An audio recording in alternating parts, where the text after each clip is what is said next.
In the Kansas territory of 1884, death came riding on iron rails, and mercy wore spurs and a weathered hat. Colt Merrick had seen enough violence in his 38 years to recognize the sound of approaching trouble, but nothing prepared him for what he discovered that autumn evening along the railroad tracks. A young woman, bound and gagged, her eyes wide with terror as the distant whistle of the evening freight grew louder with each heartbeat. Most men would have hesitated. Most men would have calculated the risk, weighed their options, considered the consequences. Colt Merrick wasn't most men. With seconds to spare and death thundering toward them both, he made a choice that would change 2 lives forever. But saving Ella Rose Tyndall from the tracks was only the beginning. The real question wasn't whether he could cut her free in time, it was whether either of them would survive what came after.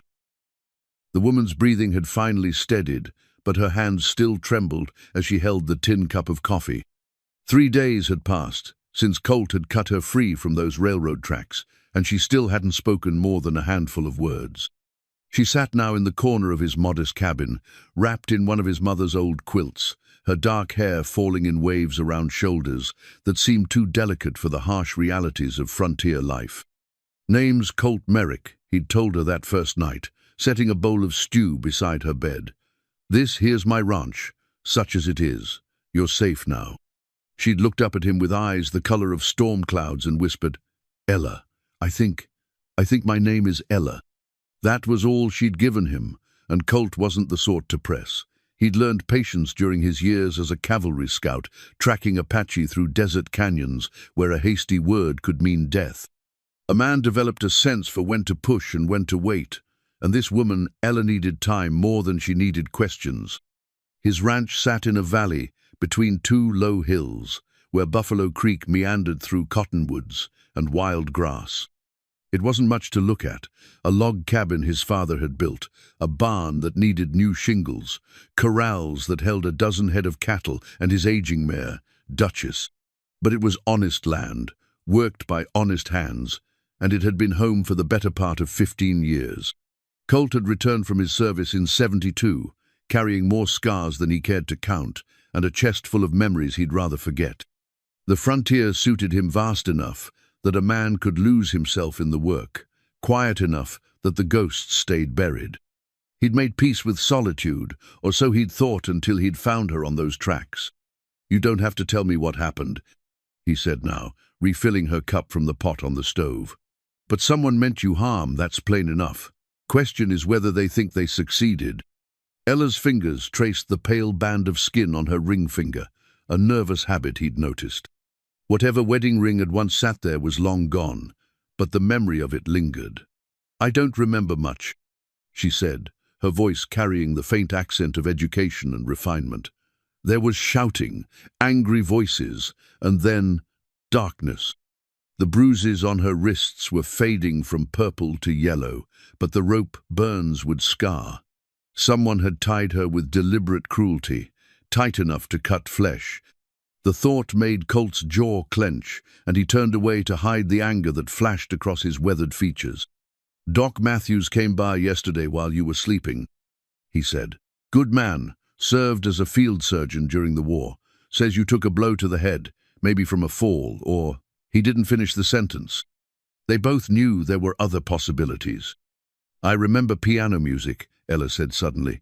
A large house with tall windows, and the smell of roses. She pressed her fingers to her temples. But it's like looking through fog. Everything's there, but I can't quite grasp it. Colt had seen men with similar wounds during the war. Soldiers who'd taken shrapnel or rifle butts to the skull. Some remembered everything eventually. Others never did. Memory's like a spooked horse, he told her. Try to force it, and it'll bolt. Let it come natural, and it might just wander back. The sound of hoofbeats in the yard drew his attention to the window. Sheriff Hawkins sat astride a bay gelding, his badge catching the afternoon sun. Colt had never much cared for the man, too quick with his questions and too slow with his answers. Hawkins had arrived in Millbrook just 2 years past, claiming to be looking for steady work and a quiet place to settle. But something about him didn't sit right. like a saddle that looked fine from a distance but rubbed raw when you tried to ride. "Afternoon, Merrick," Hawkins called out as Colt stepped onto the porch. "Heard you had some excitement out by the tracks the other night." "News travels fast in a small town," Colt replied, not moving from his position by the door. Behind him, he could sense Ella drawing further back into the shadows of the cabin. "Indeed, it does." Hawkins dismounted and approached the porch, his hand resting casually on his gun belt. "Mind if I have a word with the lady? Just routine questions, you understand. Need to file a proper report. She's been through enough. Doctor's orders are rest and quiet." "I'm sure Doc Matthews means well, but this is a matter for the law now." Hawkins took another step forward. "Someone tried to kill that woman, Merrick. Could be they're still out there, planning to finish what they started. I need to know what she remembers." Colt had faced down war parties and claimed jumpers, cattle rustlers, and card cheats. He recognized the particular kind of danger that came wrapped in official authority. "She doesn't remember much. Head injury scrambled her thoughts pretty good." "That so?" Hawkins' eyes narrowed. "Convenient thing, memory loss. Makes it hard to verify a person's story, doesn't it?" The implication hung in the air between them like smoke from a green fire. Colt felt his hand inch toward his Colt 45, a movement so subtle it might have been mistaken for adjusting his belt. "What exactly are you suggesting, Sheriff?" "Nothing at all. Just doing my job." Hawkins remounted his horse, but his gaze remained fixed on the cabin's windows. "Tell the lady I'll be back to speak with her when she's feeling better. And Merrick, be careful who you trust. Sometimes folks aren't what they seem." As the sheriff rode away, Colt remained on the porch, watching until the dust settled and the sound of hoofbeats faded. Behind him, Ella's voice came soft and worried. "He doesn't believe me." "Doesn't matter what he believes," Colt said, turning back toward the cabin. "What matters is keeping you safe." But even as he spoke the words, Colt felt the weight of complications settling around them like storm clouds. In his experience, nothing good ever came from the attention of lawmen who asked too many questions while providing too few answers. And Ella, for all her fragility, was hiding something deeper than lost memories. That evening, as they sat by the fire sharing a simple meal of beans and cornbread, Colt found himself studying her profile in the flickering light. There was breeding in the way she held her spoon, education in the careful formation of her words. This wasn't a frontier woman, roughened by hard work and harder choices. This was someone who'd known privilege, comfort, the kind of life that came with servants and calling cards. Which raised the question that had been nagging at him since that first night. What was a lady like Ella doing, tied to railroad tracks in the middle of Kansas territory? "Tomorrow I'll ride into town," he said. "Pick up supplies, send some telegrams. Maybe someone's looking for you." The spoon clattered against her bowl, and when she looked up, her eyes were wide with something that looked suspiciously like fear. What if whoever's looking for me is the same person who put me on those tracks?" It was a question that had occurred to Colt as well, one that made sleep come hard and light these past few nights. "Then I reckon we'll cross that bridge when we come to it." But privately, he was beginning to suspect that bridge was closer than either of them wanted to admit. The telegram arrived on a Tuesday morning, carried by young Tommy Breslin, who worked part-time at the telegraph office. Colt was mending fence when he saw the boy riding hard across the pasture, his face flushed with the importance of his mission. "Mr. Merrick, got a wire for you, sir," Tommy called out, sliding down from his pony before it had fully stopped. Colt set down his hammer and accepted the yellow paper, noting how the boy's eyes kept darting toward the cabin where Ella was hanging laundry on the line. News of the mysterious woman had spread through Millbrook like wildfire, growing more elaborate with each telling. By now, half the town had her as a runaway bride, the other half as an escaped convict. The telegram was brief and unsigned. "Package missing from expected delivery. Last seen Kansas territory. Sender expects immediate confirmation of status." "Who sent this?" Colt asked, though he suspected the answer. "Don't rightly know, sir. Came through the relay from Topeka, but no name on it. Just had your direction." Tommy's curiosity was practically vibrating off him. "Everything all right, Mr. Merrick?" "Fine, son. Here's a nickel for your trouble." Colt folded the telegram and tucked it into his shirt pocket. "And Tommy, this here's private business, understand?" The boy nodded solemnly, pocketed the coin, and rode off. But Colt knew that within an hour, every soul in Millbrook would know that Colt Merrick had received a mysterious telegram. In a town of fewer than 200 people, secrets had the lifespan of morning dew. He found Ella in the kitchen, kneading dough for the evening's bread. The domestic scene struck him as both natural and incongruous, moved with the practiced efficiency of someone accustomed to hard work. Yet her hands were too soft, her movements too refined for a woman raised on the frontier. "We need to talk," he said, showing her the telegram. She read it twice, her face growing paler with each word. "They're looking for me." "Appears so. Question is, who's they, and what do they want?" Before Ella could answer, the sound of approaching horses drew their attention to the window. Sheriff Hawkins rode up with two other men, strangers by their clothes and bearing. One was a tall, thin man in a black suit that had seen better days. The other was younger, stockier, with the kind of moustache that suggested vanity exceeded common sense. "Stay inside," Colt told Ella, then stepped out onto the porch. "Afternoon, Merrick," Hawkins called.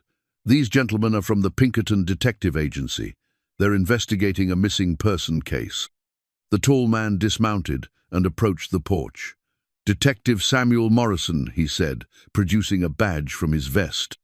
"We're looking for a young woman who disappeared from a train near here about a week ago. Goes by the name Elizabeth Whitmore, though she might be using an alias." Colt kept his expression neutral. "Don't know anyone by that name." "Perhaps not. But we heard you rescued a woman from the railroad tracks. We'd like to speak with her if you don't mind." "I do mind, as a matter of fact. Lady's been through enough without strangers pestering her with questions." The younger detective stepped forward, his hand resting on his gun. "This isn't a request, friend.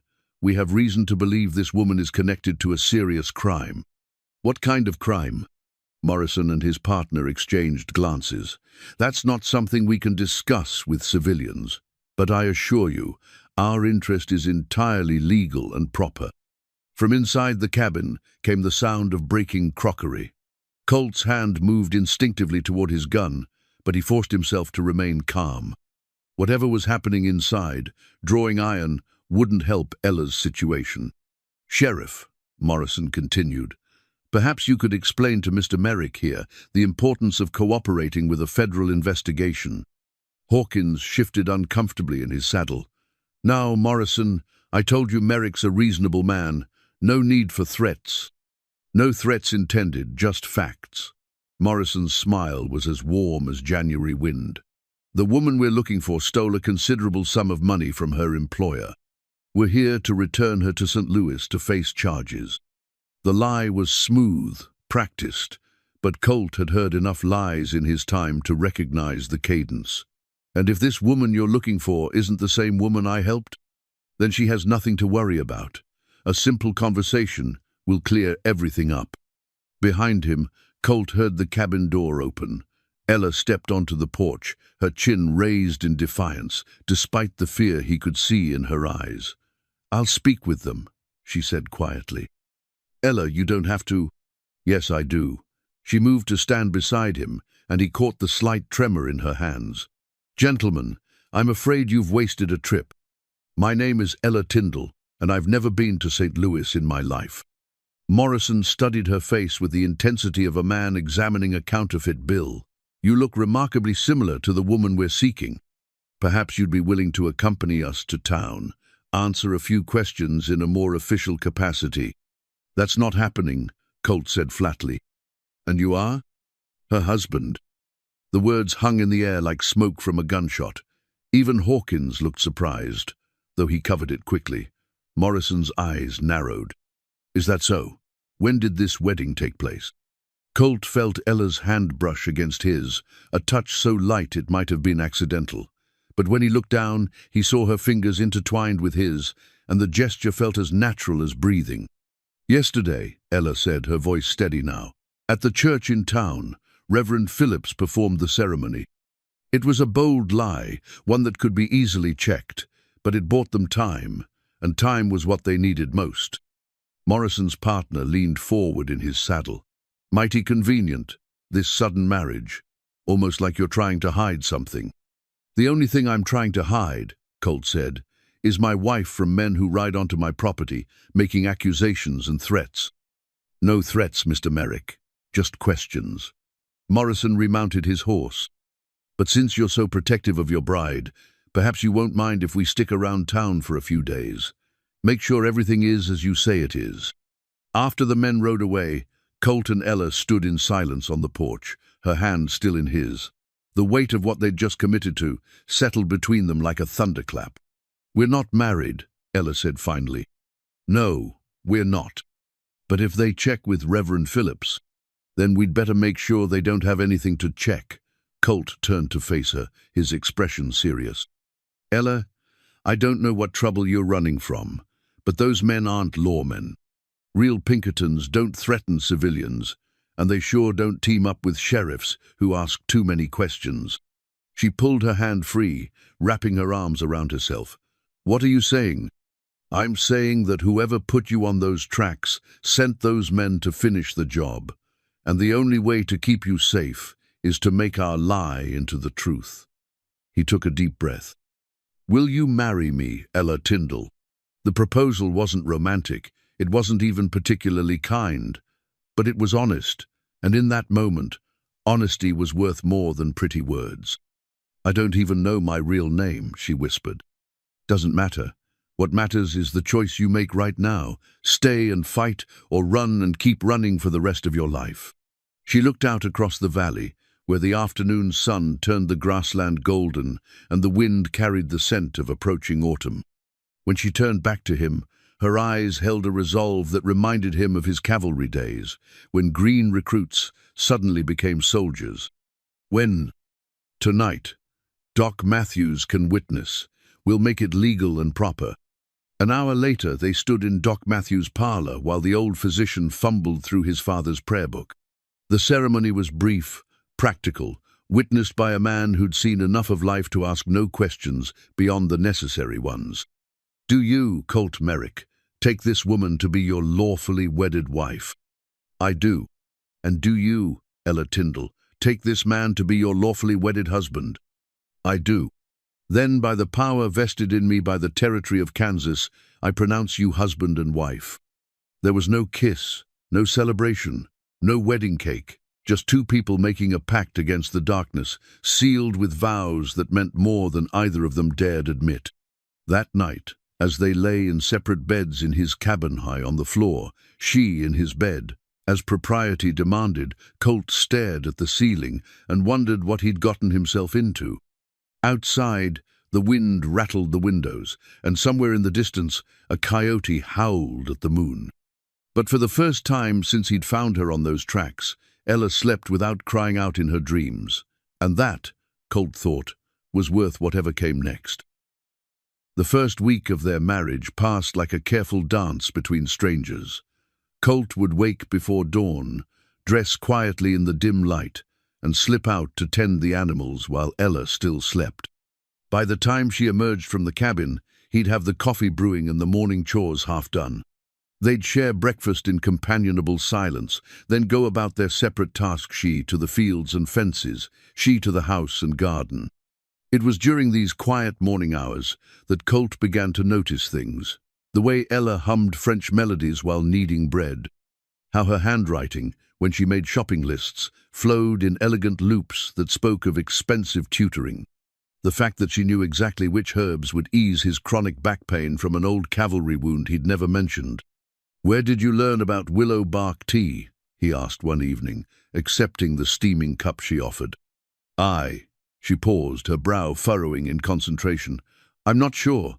It just seemed natural, like something I'd always known." She was full of such contradictions. Her hands bore calluses now from washing and mending, but she moved through the kitchen with the unconscious grace of someone who'd been taught to glide across ballroom floors. She could milk a cow and churn butter, yet he'd caught her setting the table with an elaborate precision that suggested formal dining was second nature. Most telling of all was the evening he'd heard music drifting from the cabin and discovered her seated at his mother's old piano, her fingers dancing across keys that hadn't been touched in 15 years. The melody was complex, sophisticated, nothing she could have learned from a frontier music teacher. Chopin, she'd said when she noticed him listening. Nocturne, in E-flat major, though I can't remember where I learned it. The piano had been his mother's pride, brought west in a wagon when his parents first claimed this land. After her death, Colt had kept it only for sentimental reasons, lacking both the skill and inclination to play. But under Ella's touch, it came alive again, filling the cabin with music that spoke of refinement and privilege. These glimpses into her past should have been comforting evidence that her memories were slowly returning. Instead, they made Colt increasingly uneasy. Each revelation painted a picture of a woman from a world he didn't understand, a world of wealth and social standing that had no place on a struggling ranch in Kansas territory. His father's compass sat on the mantelpiece, its brass face tarnished with age. The needle spun aimlessly, no longer able to find true north, much like Colt's own sense of direction these days. He'd married Ella to protect her, but protection implied responsibility, and responsibility implied a future he wasn't sure either of them wanted. The guilt gnawed at him during the long hours in the saddle. He'd bound her to him with legal ties, yes, but also with gratitude and fear. What kind of man trapped a woman in marriage when she couldn't even remember her own name? What kind of future could they build on such uncertain ground? These doubts troubled his sleep and distracted his work. Twice in one day, he'd missed easy shots at rabbits raiding his vegetable garden. His mare, Duchess, seemed to sense his preoccupation and responded with her own lack of focus, shying at shadows and stumbling over familiar ground. It was Ella who forced the conversation that had been building between them, like pressure in a steam boiler. "You're having second thoughts," she said one evening, as they sat on the porch, watching the sunset paint the western sky in shades of gold and crimson. "About what?" "About marrying me. About taking responsibility for someone you don't really know." She kept her eyes fixed on the horizon. "I can see it in the way you look at me sometimes. Like you're trying to figure out what you've gotten yourself into." Colt set down his coffee cup and considered his words carefully. Ella deserved honesty, even if the truth was uncomfortable. "I keep thinking about what happens when your memory comes back. When you remember who you really are, where you come from. What if that person doesn't want to be married to a broken-down cowboy? And what if she does?" The question hung between them, weighted with possibilities neither had dared voice. Colt turned to study her profile in the dying light, noting the way the evening breeze stirred the dark hair that had grown longer in the weeks since her rescue. "You're not broken down," she continued. "You're kind and decent and brave. You saved my life without knowing anything about me, married me to keep me safe without asking for anything in return. What woman wouldn't want that? A woman who's used to better things. Silk dresses and crystal chandeliers and servants to tend her every need." Ella stood and moved to the porch railing, her hands gripping the weathered wood. "Do you see any silk dresses here? Any chandeliers or servants? I'm here, Colt. Whatever life I had before, whatever comforts I might have known, this is my reality now. This is my choice." But even as she spoke the words, Colt wondered if she truly understood what choice meant. How could she choose this life when she couldn't remember any other? How could she choose him when she didn't know what alternatives might exist? The next morning brought an answer to questions he hadn't known to ask. Ella was hanging laundry when a rider approached from the direction of town, not one of the suspicious strangers who'd been watching the ranch, but old Pete Garrison, who ran the general store. "Morning, Pete," Colt called, stepping out of the barn where he'd been repairing a broken bridle. "What brings you out this way?" Pete dismounted, with the careful movements of a man whose joints reminded him daily of his 73 years. "Got something for you, Colt. Or rather, for your missus." He pulled a folded paper from his vest pocket. "Fellow came by the store this morning, asking questions about newcomers to town. Left this when I told him I didn't discuss my customers' business with strangers." The paper was expensive, cream-colored stock with an embossed letterhead. Colt read it twice, his expression growing grimmer with each word.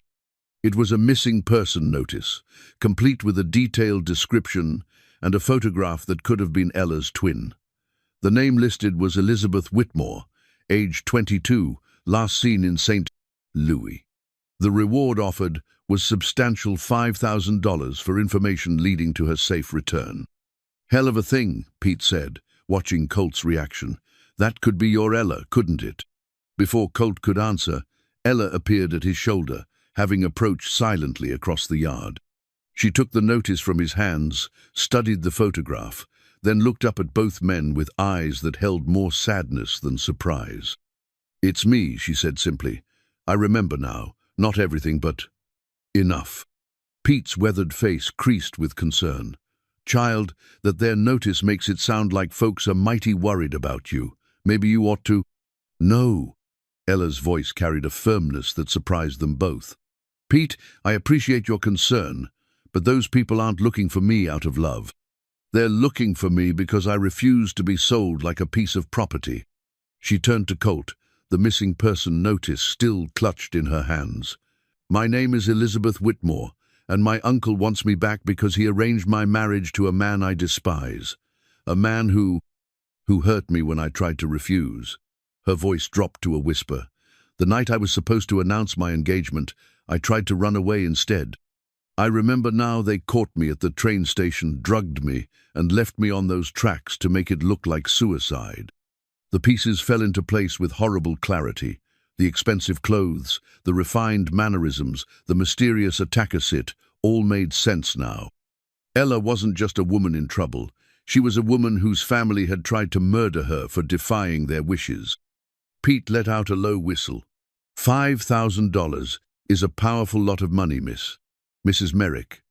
Might be some folks in town would be tempted by that kind of reward."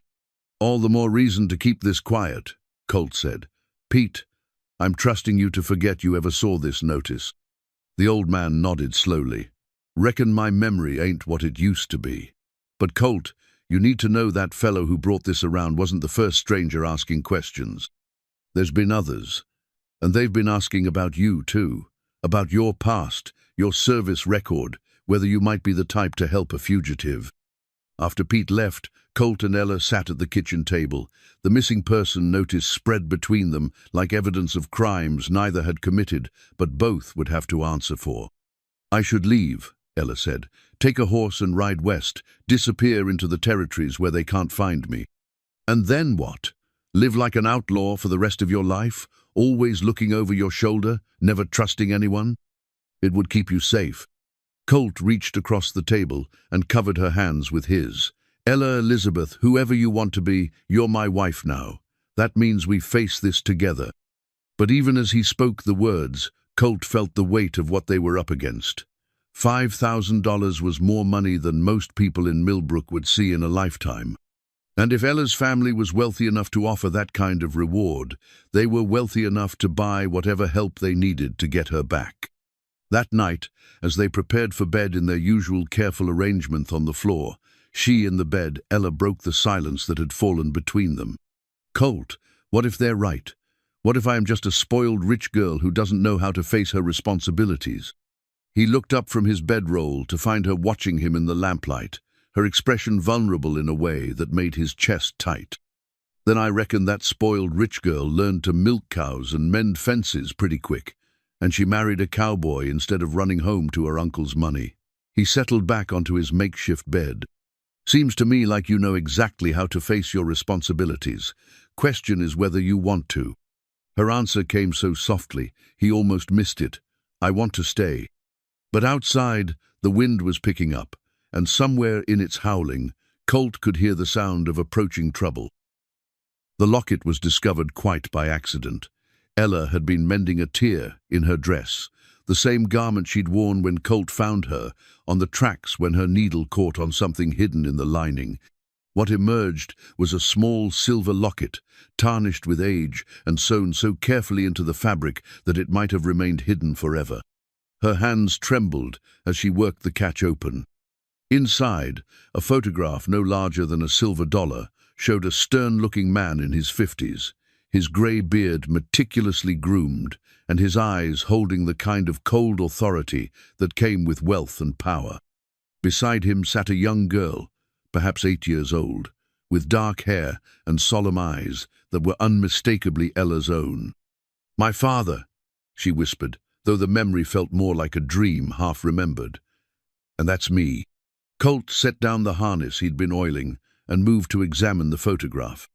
The man's clothing spoke of money-expensive fabric, perfect tailoring, the kind of watch chain that cost more than most men earned in a year. But it was his expression that troubled Colt most. The hard set of his mouth, the way his hand rested possessively on the child's shoulder. "Do you remember him?" "Pieces. Fragments." Ella pressed her fingers to her temples, as if trying to coax memories from reluctant hiding places. "He died when I was 16, some kind of accident with his carriage. That's when Uncle Bernard became my guardian." The name Uncle Bernard hit Colt like a physical blow. He'd seen that name before, written in elegant script on business correspondence that occasionally made its way through Millbrook's small post office. Bernard Whitmore was no small-town businessman. He was one of the railroad barons, a man whose influence reached from St. Louis to Sacramento. "Ella, your uncle. What's his full name?" "Bernard Aloysius Whitmore. He owns railroad lines, mining interests, timber rights throughout the West." She looked up at him with dawning understanding. "That's why they put me on the tracks, isn't it? Some twisted sense of justice. Or maybe just cruelty." The implications settled around them like gathering storm clouds. If Bernard Whitmore wanted his niece dead, he had the resources to make it happen. Money bought silence, loyalty, and when necessary, violence. The fake Pinkerton detectives were likely just the beginning. "We need to know what we're up against," Colt said. "I'm riding to Topeka tomorrow. See what I can learn about your uncle's business dealings. Maybe find out who else might be looking for you." "I'll come with you." "Absolutely not. Too dangerous, and too many people might recognize you from that photograph." Ella stood, clutching the locket in her fist. "Colt, I won't be hidden away like some helpless child.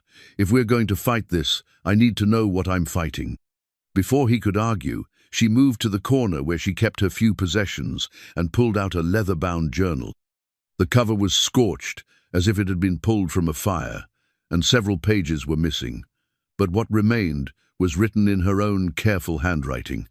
"I found this in my dress pocket that first night. Didn't know what it was until now." She opened to a page dated 3 months earlier. "Listen to this. Uncle Bernard grows more insistent about the marriage. Says Thomas Carver will strengthen our position with the Western Railroad Authority. But I've seen how Carver treats his servants, his horses. How will he treat a wife?" She turned the page, her voice growing stronger as the memories crystallized. "Asked Uncle about Mother's inheritance again. He says the lawyers are still settling Father's estate, but it's been 6 years. Sometimes I think he's lying, that he's been using my money to fund his railroad schemes." The journal painted a picture of a young woman trapped between duty and desire, gradually awakening to the reality of her situation. The final entry, dated just days before her disappearance, was particularly damning. "Overheard Uncle Bernard and Carver talking in the study. Carver was angry about something, saying he'd invested too much to be denied now. Uncle assured him that the marriage would proceed as planned, that I would come around once I understood there were no alternatives. The way they spoke about me, like I was livestock being sold at market. I can't stay here. I won't marry that man. Tomorrow night, when they think I'm asleep, I'll take the train west. Somewhere, Uncle's money and influence can't reach." Colt felt his jaw clench as he listened. He'd known men like Carver during his Army days bullies, who used their position to abuse those weaker than themselves. The thought of Ella trapped in such a marriage made his hands curl into fists. "You were right to run," he said quietly. "But I wasn't fast enough, was I? They caught me at the station, just like I feared they would." She closed the journal and met his eyes. "Colt, there's something else. These memory fragments that keep coming back, I think my father left me more than just money. I think there might be documents, evidence of Uncle Bernard's business practices." things that could destroy him if they came to light. What kind of evidence? I'm not sure, but I remember Father being angry in those last months before he died. Angry about bribes, about safety regulations being ignored, about workers dying in preventable accidents. He kept a safe in his study, hidden behind a painting of the Rocky Mountains. He used to joke that his real treasures were hidden, where only eagles could find them. The picture was becoming clearer, and it wasn't pretty. Bernard Whitmore wasn't just trying to control his niece's marriage, he was protecting his business empire from exposure. If Ella had access to her father's evidence, she represented a threat that couldn't be allowed to survive. That evening, as they shared a simple supper of beans and cornbread, Colt found himself studying her face in the lamplight. The frightened woman he'd rescued from the railroad tracks was gone, replaced by someone stronger, more determined. The return of her memories had given her back more than just her identity, it had given her purpose. "Teach me to shoot," she said suddenly. "What?"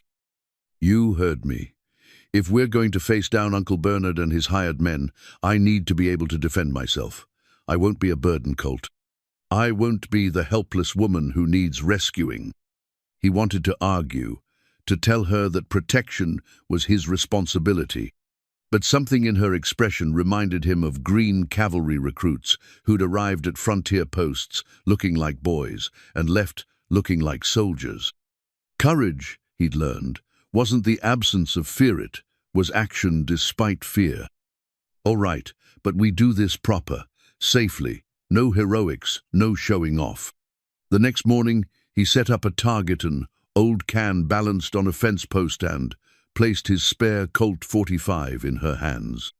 The weapon looked enormous against her delicate frame, but she held it with the same careful attention she brought to everything else.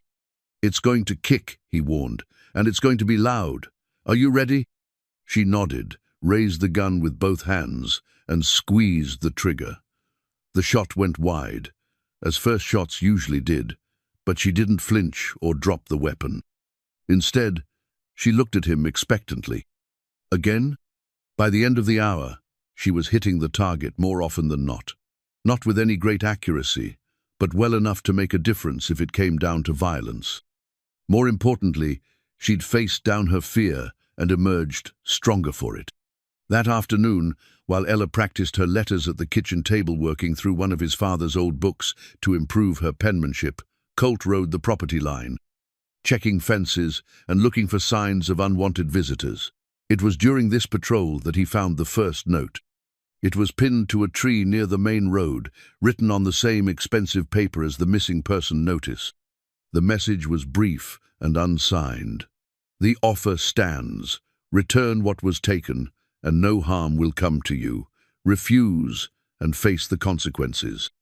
He burned the note immediately, but its message lingered like smoke in still air. Bernard Whitmore was losing patience, and when men of his caliber lost patience, people died. That night, as he lay on his bedroll listening to the wind rattle the windows, Colt made a decision that would have surprised his younger self. He wasn't going to run, wasn't going to try negotiating or compromising. He was going to fight. Ella had chosen to stay, chosen to trust him with her life and her future.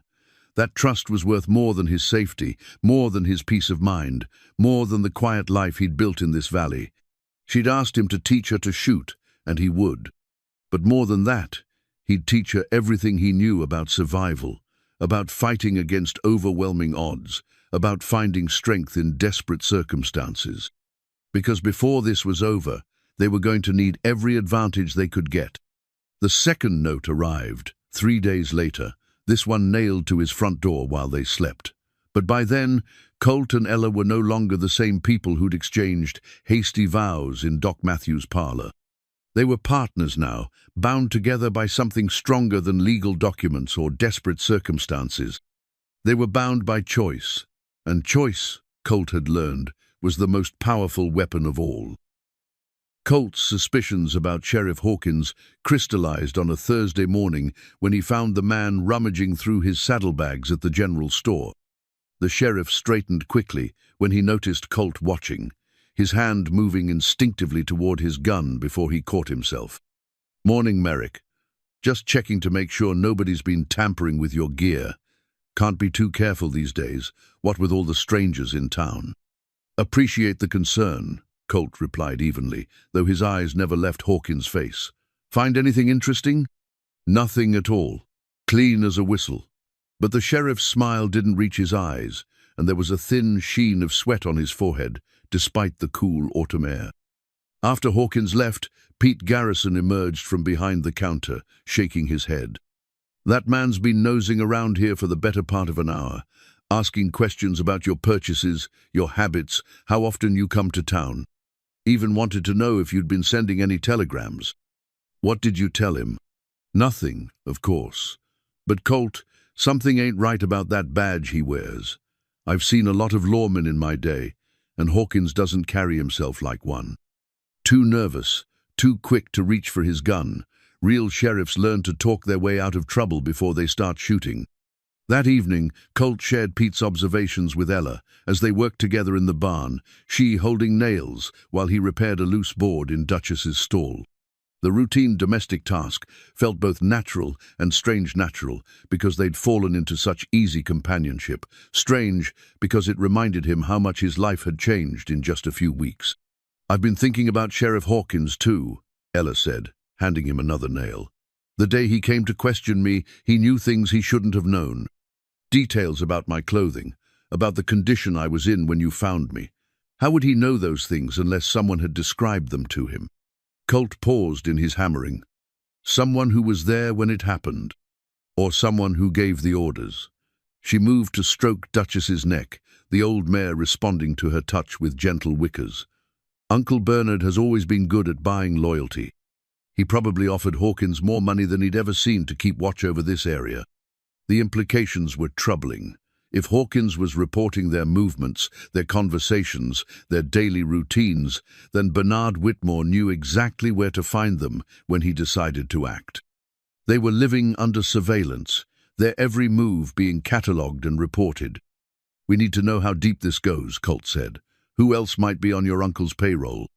Over the next few days, he began paying closer attention to the people of Millbrook, watching for signs of unusual behavior or sudden prosperity. What he found was disturbing. Too many people seemed to have money they shouldn't have knew, clothes, better horses, expensive items from back east that had no business in a frontier town.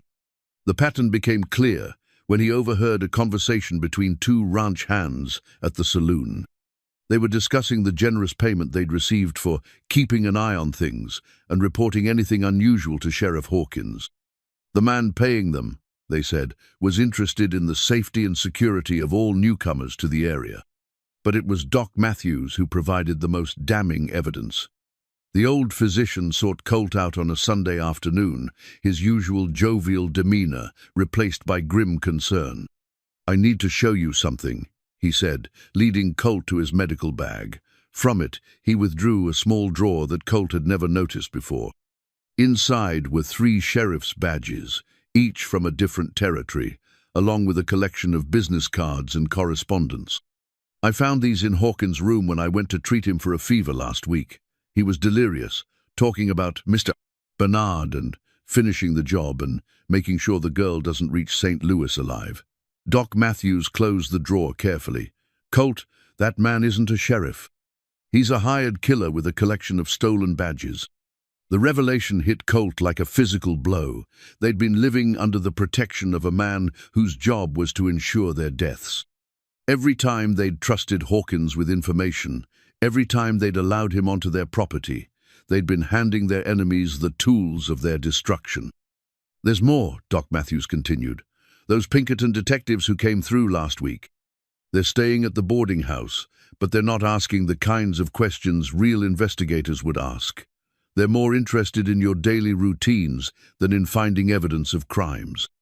That night, Colt and Ella sat at their kitchen table, maps spread before them, planning what Doc Matthews had convinced them was their only option: escape. But where could they go that Bernard Whitmore's money couldn't reach? How could they disappear when they were being watched by half the town? "We could head south into Texas," Colt suggested. "I have contacts from my cavalry days, men who'd help us get lost in the territories." Ella traced the routes with her finger, but her expression was troubled. Running means giving up everything you've built here.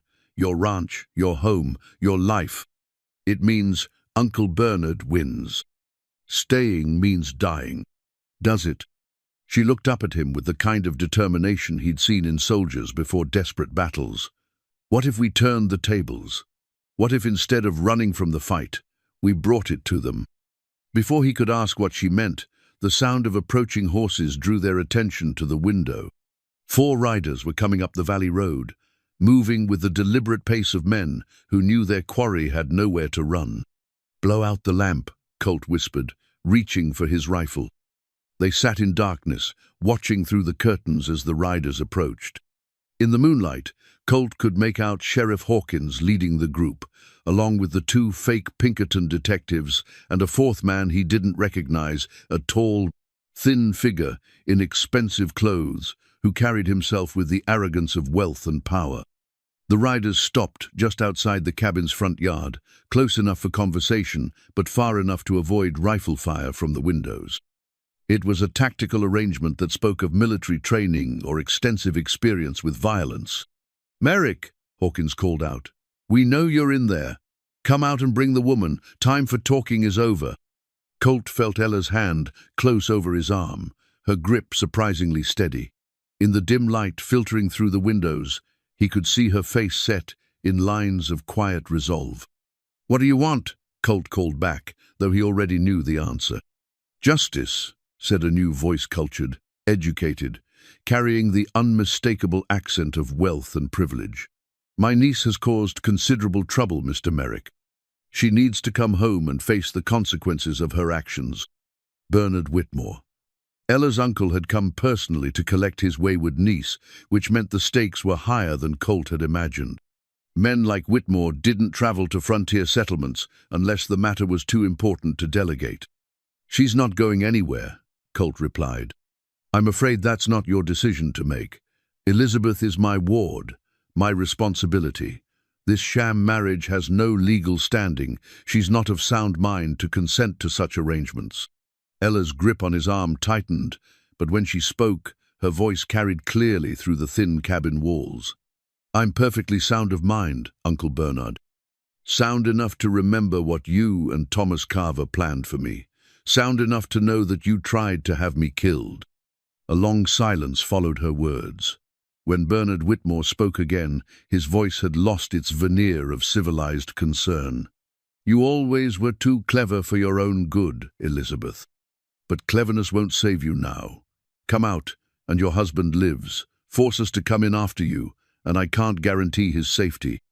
Colt had heard similar ultimatums during the war, usually from men who were preparing to kill everyone involved, regardless of compliance. He checked his rifle, counting cartridges and calculating angles. 4 men against 2, with superior positioning but limited ammunition. Not impossible odds, but not favorable ones either.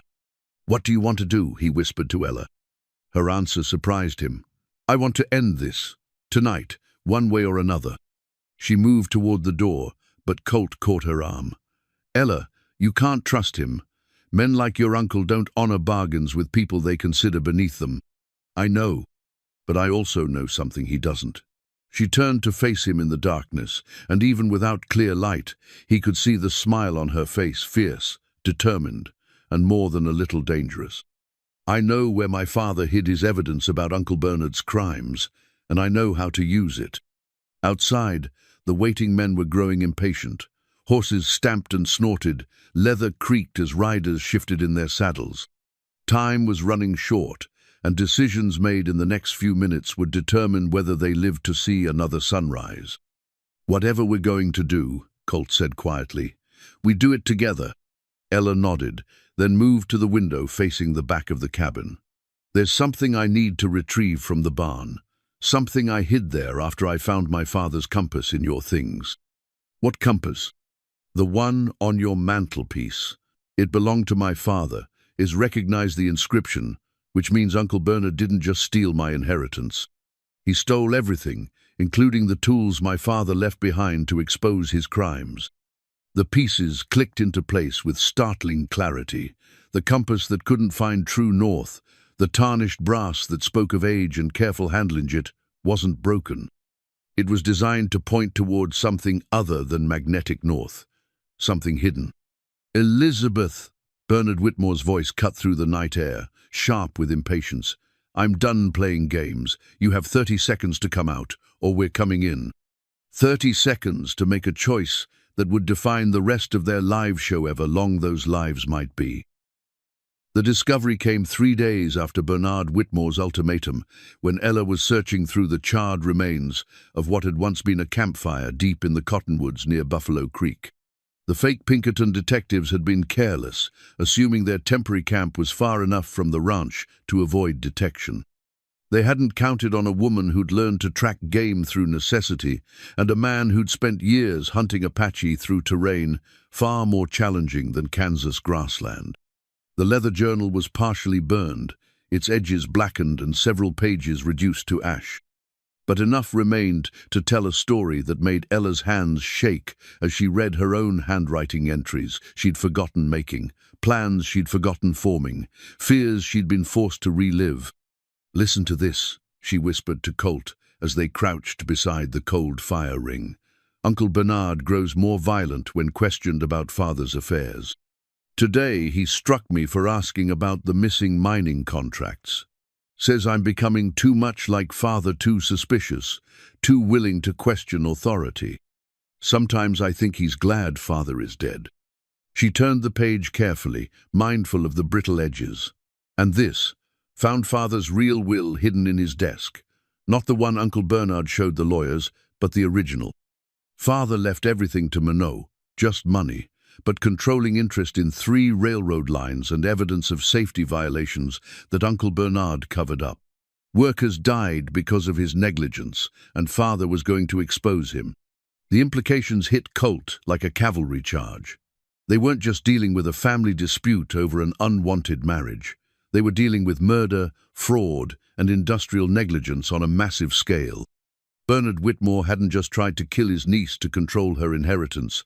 He'd tried to kill her to prevent exposure of crimes that could destroy his empire and land him in federal prison. "Your father was going to bring him down," Colt said. "That's why he died, isn't it? The carriage accident."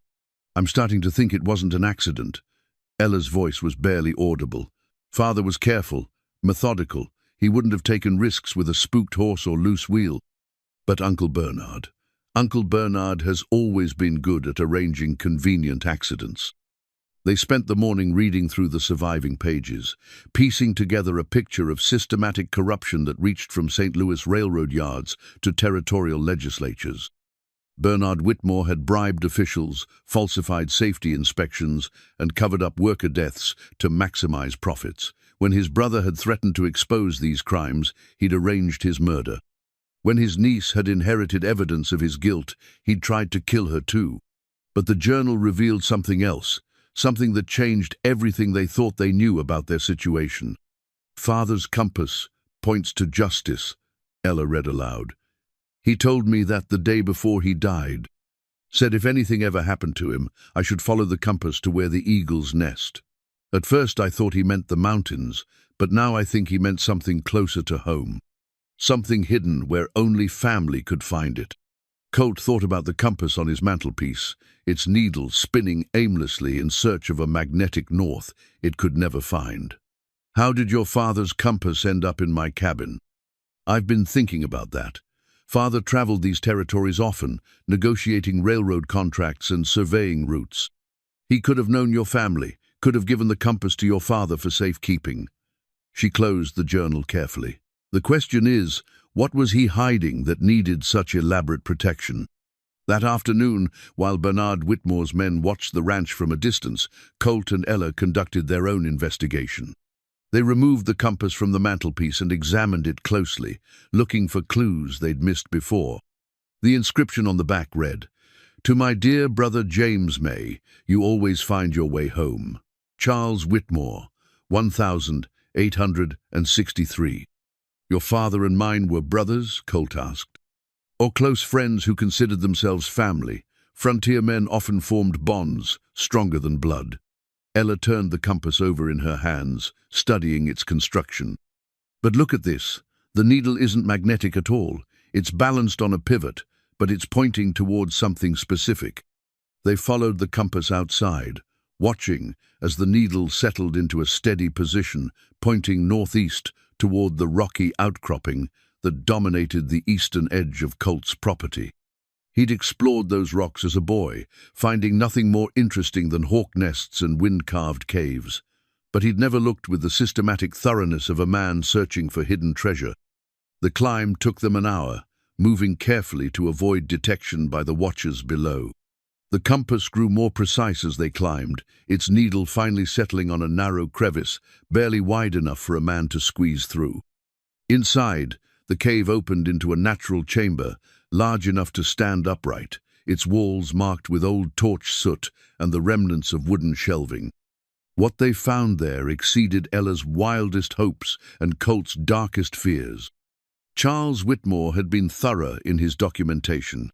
Metal boxes, wrapped in oiled canvas and sealed against moisture, contained hundreds of documents, railroad contracts showing deliberate safety violations, correspondence revealing bribes to territorial officials, financial records proving systematic fraud, and most damning of all, Bernard Whitmore's own letters describing his brother's death as a necessary elimination of obstacles to progress. "He killed my father," Ella whispered, holding up a letter written in Bernard's distinctive handwriting, "and he planned to kill me the same way if I hadn't run." But there was more. Charles Whitmore had also hidden his real will, the document that would make Ella one of the wealthiest women in America and give her controlling interest in railroad lines that stretched from Missouri to California. More importantly, it contained specific instructions for exposing Bernard's crimes and ensuring justice for the workers who died because of his negligence. "Your father was building a case," Colt said, examining the methodical organization of evidence. "Not just against your uncle, but against the entire system of corruption that allowed men like him to profit from other people's deaths." They spent hours cataloging the evidence, understanding the scope of what Charles Whitmore had discovered and the magnitude of what his daughter now controlled. But as the sun began to set, painting the valley below in shades of gold and red, they faced a more immediate problem: how to get this evidence to authorities who weren't already bought and paid for by Bernard Whitmore. "The territorial governor," Ella suggested. "Father mentions him in several letters as a man of integrity." "Assuming your uncle hasn't gotten to him too. Men with this much money and influence usually have contingency plans." Colt carefully rewrapped the most important documents. "We need someone we can trust, absolutely. Someone with the authority to act on federal crimes." The answer came from an unexpected source. As they prepared to descend from the cave, Doc Matthews appeared on the trail below, climbing toward them with the careful determination of a man 20 years younger than his age. "Thought I might find you up here," he called out when he saw them. "Had a feeling you were looking for something more important than privacy." When they showed him what they'd found, the old physician's reaction was not surprise, but grim satisfaction. "I wondered when someone would finally put the pieces together. Your father was a good man, Miss Elizabeth. He deserved better than what his brother gave him." "You knew about the evidence?" "Suspected. Charles Whitmore was too careful a man to die in a simple accident, and too smart a man not to leave insurance against his enemies." Doc Matthews examined one of the financial ledgers. "I also know someone who can help you get this evidence where it needs to go." "Who?" "My nephew works for the U.S. Marshal's office in Denver, clean as new snow and stubborn as a mule when it comes to corruption. He's been investigating railroad fraud for the better part of 2 years, waiting for exactly this kind of evidence." As they made their plans, Colt found himself watching Ella's transformation from frightened refugee to avenging angel. The woman who'd trembled at the sound of approaching horses now spoke with quiet authority about exposing decades of crime and bringing justice to men who thought themselves above the law. But transformation came with its own dangers. That night, as they prepared for what might be their final confrontation with Bernard Whitmore, Ella made a confession that stopped Colt's heart. "When this is over, when Uncle Bernard is in prison and the evidence is public, I'll be a very wealthy woman. Wealthy enough to buy and sell this entire territory." She turned to face him in the lamplight. "I need to know, are you prepared for that? For being married to someone who'll have more money than most people can imagine?" It was a fair question, one that went to the heart of who they were and what they wanted from each other. Colt had married her to protect a frightened woman with no memory and no alternatives. Now he was married to a woman who could buy armies if she chose to. "I married Ella Tyndall," he said finally. "A woman with nothing but courage and determination. If Elizabeth Whitmore comes with money and power, I reckon I can learn to live with that. But the question is whether you can live with being married to a cowboy who'll never be anything more than he is right now." Her answer came not in words, but in the kiss. She gave him their first real kiss, free of desperation or convenience, full of promise and choice, and the kind of love that grew from shared danger and mutual trust. Outside, the watchers waited in the darkness, but inside the cabin, two people who'd found each other in the most unlikely circumstances, prepared to face whatever came next, together. Because tomorrow, they would either expose the truth and claim their freedom, or die in the attempt. And either way, they would face it as partners, bound by something stronger than law or necessity. They would face it as husband and wife, in the truest sense of both words. The confrontation with Sheriff Hawkins came at dawn, when the world was caught between darkness and light, and truth had a way of revealing itself in the uncertain shadows. Colt had been expecting a man couldn't live under surveillance without eventually forcing the watchers to show their hand.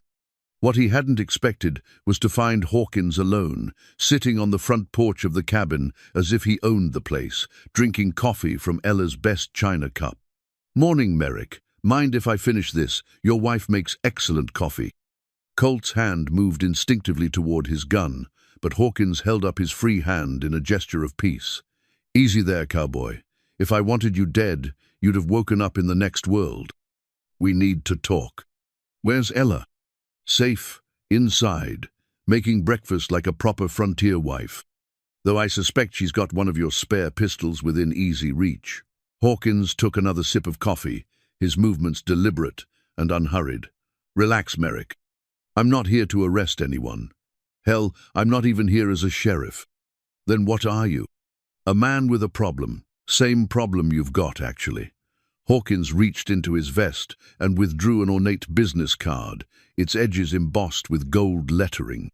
"Bernard Whitmore gave me this when he hired me, told me it would buy anything I needed, silence, loyalty, even murder if the price was right." Colt examined the card. It was expensive, the kind of calling card that announced wealth and influence to anyone who saw it.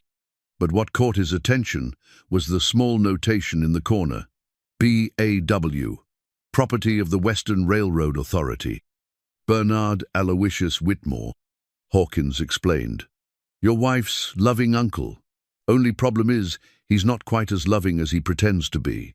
And he's not quite as powerful as he wants people to believe." "What do you mean?"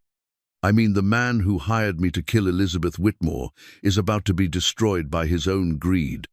And when that happens, everyone associated with him is going down too, including fake sheriffs with collections of stolen badges." Hawkins stood and moved to the porch railing, gazing out over the valley where morning mist clung to the grass like smoke from dying fires. "See, Bernard made a mistake when he hired me. He assumed I was just another gun for hire, willing to kill for money and keep quiet afterward. He didn't bother to check my background very carefully. And what would he have found? That I used to work for the Pinkerton Detective Agency, the real one, not those clowns he sent to intimidate you. I was undercover, investigating railroad fraud and corruption for the federal government." Hawkins turned back to face Colt, and for the first time, his expression held something like honesty. "Bernard Whitmore has been on our watch list for 3 years. We just never had enough evidence to bring charges." The revelation hit Colt like a physical blow. Everything they'd assumed about their situation was wrong. Hawkins wasn't Bernard's hired killer. He was a federal agent using Bernard's own money to gather evidence against him. "The badges in your room. Trophies from men I've arrested over the years. Corrupt lawmen, claimed jumpers, cattle rustlers. I keep them as reminders of why I do this work." Hawkins finished his coffee and set the cup carefully on the porch rail. The fever Doc Matthews treated me for? That was from a bullet wound I took when I tried to arrest one of Bernard's real killers. Man named Jackson, who's been eliminating witnesses to Bernard's crimes for the better part of 2 years.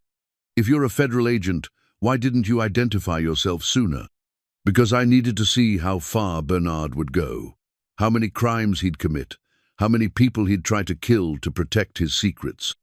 A man like that doesn't get taken down by small charges. You need enough evidence to bury him so deep he never sees daylight again.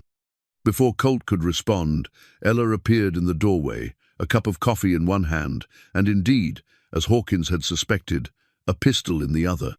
But her expression wasn't one of fear or anger. It was calculating, thoughtful, the look of a woman putting pieces together. "You're the one who's been sending anonymous tips to the territorial authorities," she said. "The warnings about safety violations, the reports of missing workers, the questions about convenient accidents." Hawkins nodded. "Your father wasn't the only one who cared about justice, Miss Elizabeth. Some of us have been working to expose your uncle's crimes for years. We just needed the right evidence. And you've been using us as bait. I've been protecting you while gathering that evidence. Every threat your uncle made, every crime he committed trying to silence you, added to the case against him. But I'll admit, I didn't expect him to come here personally. That was a development that changed everything." Ella stepped onto the porch, keeping the pistol pointed discreetly away from both men, but ready for use if needed. "Changed it? How?" "Because Bernard Whitmore coming to Kansas Territory in person means he's desperate. And desperate men make mistakes, fatal mistakes." Hawkins moved toward his horse, then paused. "There's something else you need to know.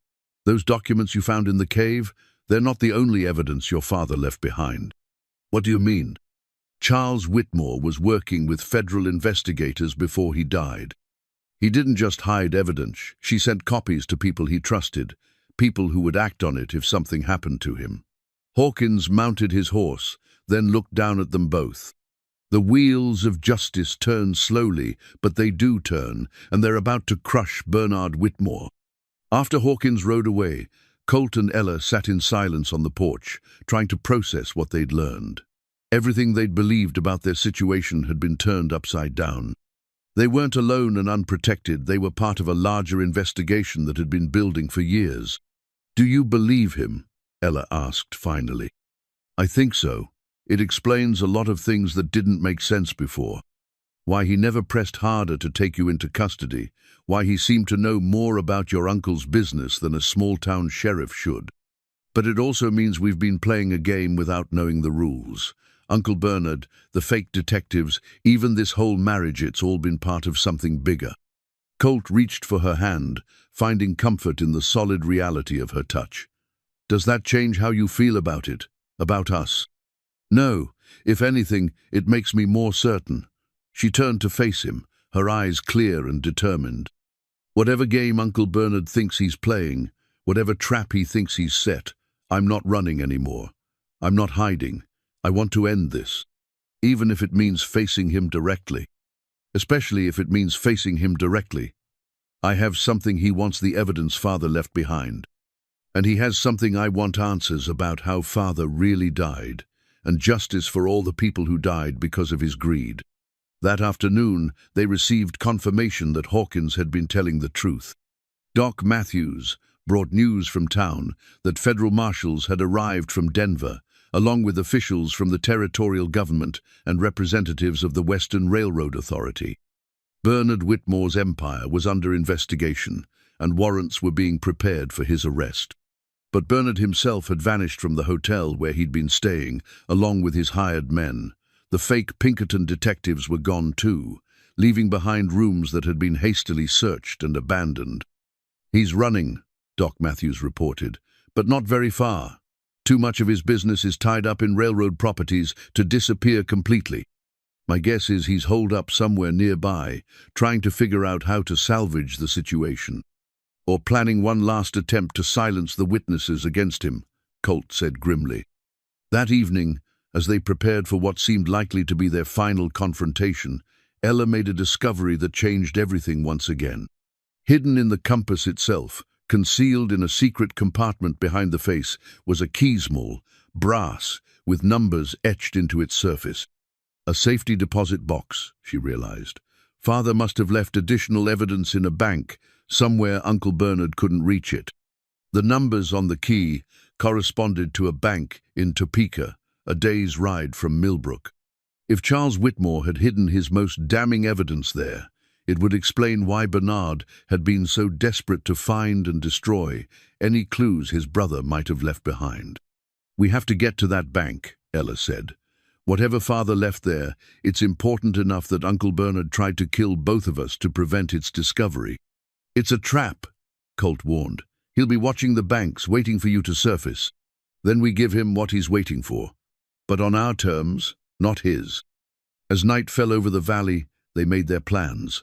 Tomorrow, they would ride to Topekabut, not to hide or run. They would ride to end this conflict once and for all, to expose the truth that had been buried for too long, and to claim the justice that Charles Whitmore had died trying to achieve. And if Bernard Whitmore wanted to stop them, he would have to face them both together, armed with the truth, and no longer afraid of what the morning might bring. Because sometimes, Colt reflected as he cleaned his rifle by lamplight, the only way to end a long war was to force the final battle, and that battle, he sensed, was very close indeed. The Medal of Honor had been wrapped in oiled cloth and hidden beneath loose floorboards for 15 years, along with commendations and letters from commanding officers that painted a picture of heroism Colt had never spoken about. Ella discovered them by accident, while searching for additional ammunition, her fingers finding the hidden cache when a board shifted under her weight. "Why didn't you tell me?" she asked, holding up the Congressional Medal with its distinctive star and eagle. The citation bore his name and rank: Sergeant First Class Colton James Merrick, Company D, 7th Cavalry Regiment, awarded for conspicuous gallantry and intrepidity at the risk of life above and beyond the call of duty. Colt looked up from where he was cleaning his rifle, his expression uncomfortable. "Wasn't relevant." "Not relevant? You saved an entire wagon train from Apache raiders, fought off 40 warriors with just 12 men, and held your position for 3 days until reinforcements arrived. The citation says you personally carried 6 wounded soldiers to safety under enemy fire." She read further. "It says you refused evacuation despite being wounded yourself, choosing to remain with your men until everyone was safe. That was a long time ago. It was exactly the kind of man I married." Ella set the medal carefully on the table between them. The kind of man who risks everything to protect people who can't protect themselves. Outside, the wind carried the sound of approaching horses, not the cautious reconnaissance they'd grown accustomed to, but the deliberate advance of men preparing for battle. Through the window, they could see riders taking positions on the hills surrounding the valley, at least a dozen men with the disciplined spacing of professional soldiers. Bernard Whitmore was done with subtlety. "He's brought an army," Ella observed, her voice steady despite the odds they faced. "Not an army, a military unit." Colt studied the positions through field glasses borrowed from his cavalry days. "Professional spacing, coordinated movement, probably ex-cavalry or infantry. Your uncle's hired the kind of men who fight for money instead of country. Can we hold them off?" "Depends on how long we need to hold out." He lowered the glasses and turned to face her. "Ella, those federal marshals Hawkins mentioned, they'll need time to organize. Time to get here with enough men to matter. We're talking hours, maybe a full day. Then we hold for a day." But even as she spoke the words with determination, they both knew the mathematics of their situation. 2 people, however well armed and positioned, couldn't hold off a dozen professionals indefinitely. They needed advantages beyond courage and marksmanship. The answer came from an unexpected source. As they watched the enemy positions, a rider approached from the east, not one of Bernard's men, but Doc Matthews, riding hard with a sense of urgency that spoke of important news. "Federal marshals are 6 hours out," he reported breathlessly, "but they're bringing more than just lawmen. Seems your father's evidence reached some important people in Washington." There's talk of congressional hearings, federal investigations, maybe even criminal charges against territorial officials who took Bernard's bribes. 6 hours, Colt repeated. We can hold that long if we're smart about it. There's more. Some of the townspeople want to help. Pete Garrison, the blacksmith, even Reverend Phillips. They're tired of being intimidated by Bernard's money. They want to make a stand. The offer of help was both encouraging and terrifying. Colt knew the value of civilian support, but he also knew how quickly good intentions could turn into unnecessary casualties. These aren't soldiers, Doc. They're shopkeepers and farmers going up against professional killers. Maybe so, but they're also neighbors, and neighbors help neighbors when the chips are down. Doc Matthews adjusted his medical bag. Besides, some of us have been soldiers too. I served as a field surgeon during the war, saw enough battles to know how they're fought, and Pete Garrison was artillery. He knows about explosives and defensive positions. The tactical situation was becoming clearer. With civilian support, they could establish multiple defensive positions, force Bernard's men to spread their attack across a wider area. It wouldn't guarantee victory, but it would buy them the time they needed for federal help to arrive. All right, Colt decided, but we do this properly. No heroes, no unnecessary risks. Anyone who wants to help follows orders without question. Over the next hour, as Bernard's men completed their encirclement, a small army of townspeople made their way to the ranch through hidden routes and covered approaches. Pete Garrison brought black powder and fuses from his shop. The blacksmith carried tools that could be converted into weapons. Even Mrs. Abernathy appeared, armed with her late husband's hunting rifle and a basket of medical supplies. Never liked bullies, she explained when Colt questioned her presence, and Bernard Whitmore's been bullying this town long enough. They spent the afternoon transforming the ranch into a fortress. Pete Garrison used his artillery experience to create explosive charges that could close off approach routes. The blacksmith reinforced windows and doors with metal plating. Doc Matthews established a field hospital in the root cellar where wounded could be treated safely. Most importantly, they established clear lines of communication and retreat. Colt's military training had taught him that defensive battles were won through coordination and discipline, not individual heroics. Everyone had specific assignments, specific positions, specific orders for every contingency. As the sun began to set, painting the valley in shades of gold and crimson, Colt and Ella found themselves alone for what might be the last time.